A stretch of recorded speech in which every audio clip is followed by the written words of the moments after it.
Hello and welcome to Nikolay's genetics lessons, and today I have prepared 3 slides for you, 3 multiple choice questions, and all of them are going to be about this pedigree. And here's the first question: do any of these common modes of inheritance explain this pedigree? If so, which is most likely? And here is the variants to choose from.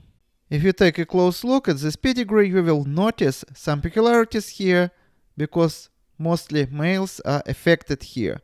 So many of you may think that this is Y-linked genetic disorder.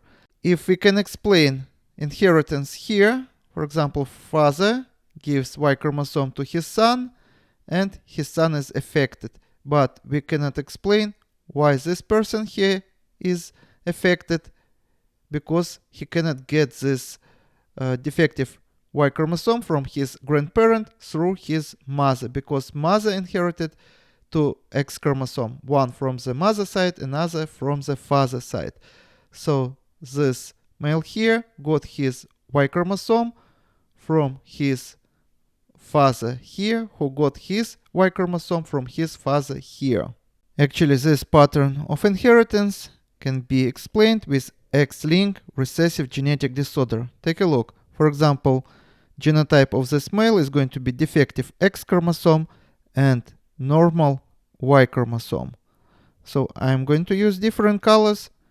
Red for defective chromosome, not the whole chromosome, of course, only one allele on this chromosome, and green for the normal. And genotype of this female have to be defective X chromosome and normal X chromosome in order for this male to get this genetic disorder. He have to inherit this defective X chromosome from his mother side and normal Y chromosome from his father side.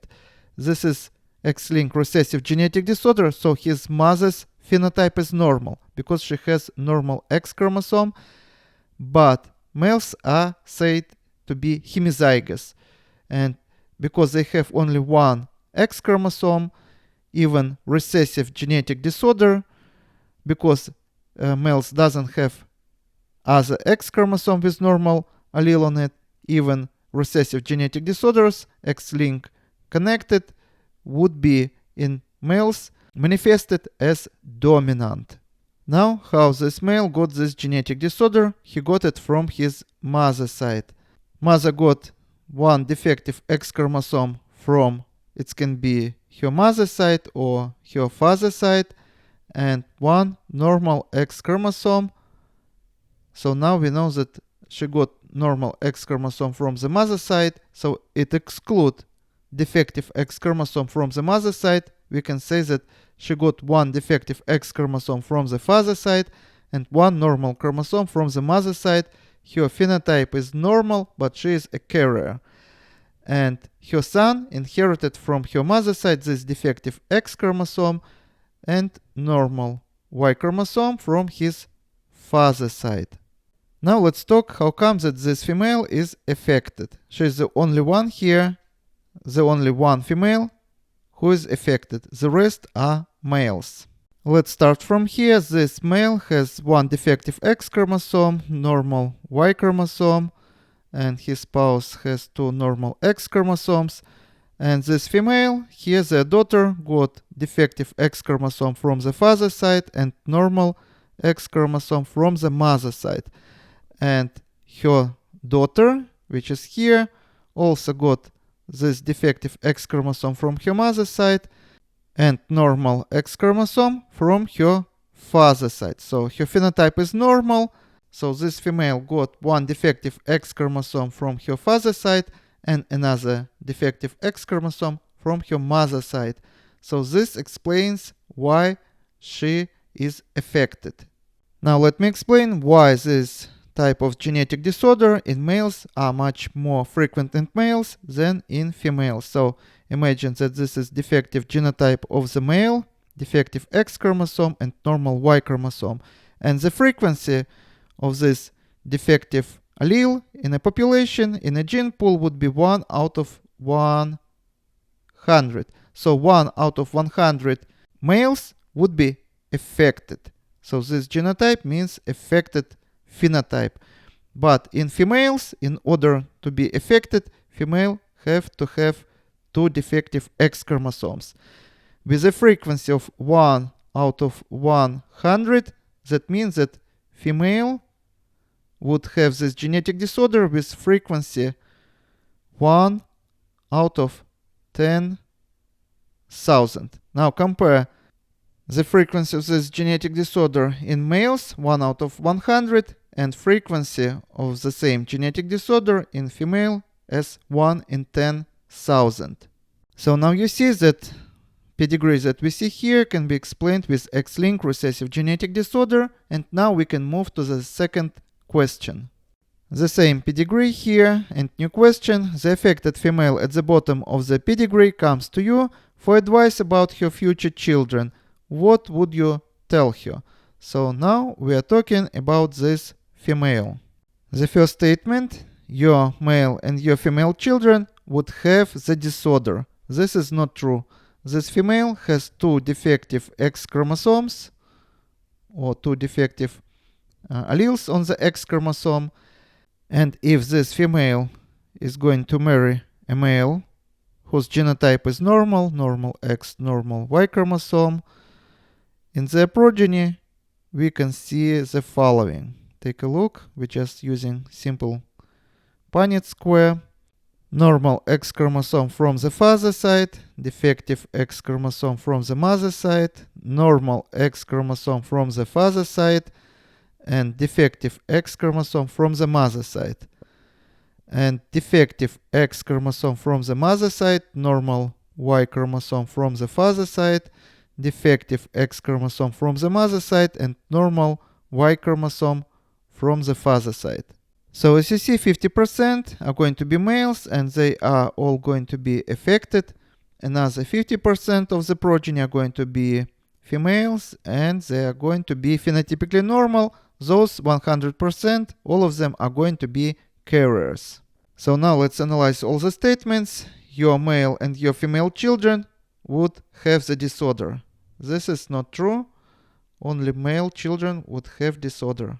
Statement B, your male children will be unaffected. This is not true. They all going to be affected. And next statement, your male children would have the disorder. Your female children would be unaffected carriers. And this is true. This is exactly what we see in our Punnett square. So next statement, D, your male children would have the disorder. Your female children would be unaffected and would not be carriers. This is not true. They are going to be carriers. Female children are going to be carriers.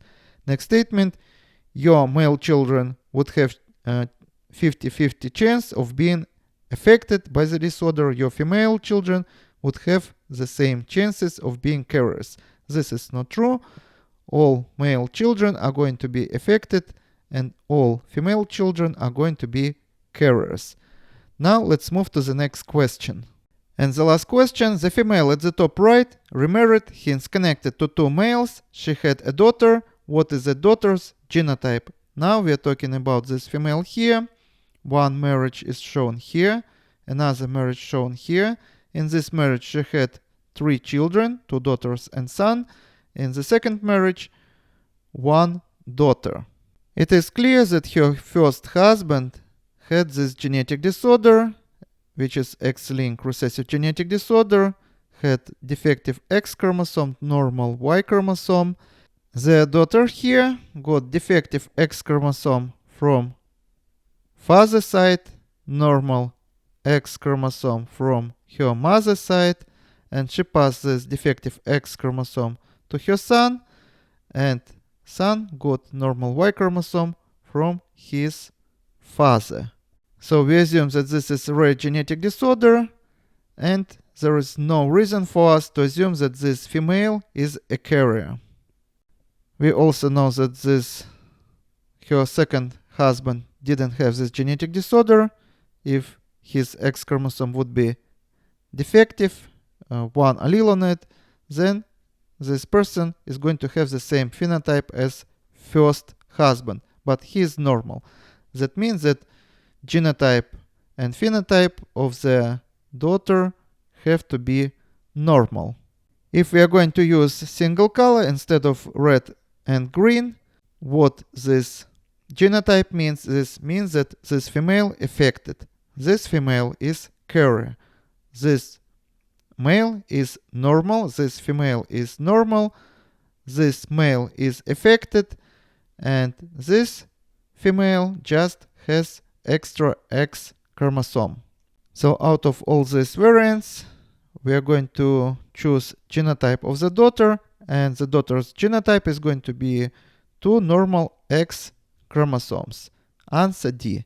And this is all for today, and see you in the next video. Goodbye.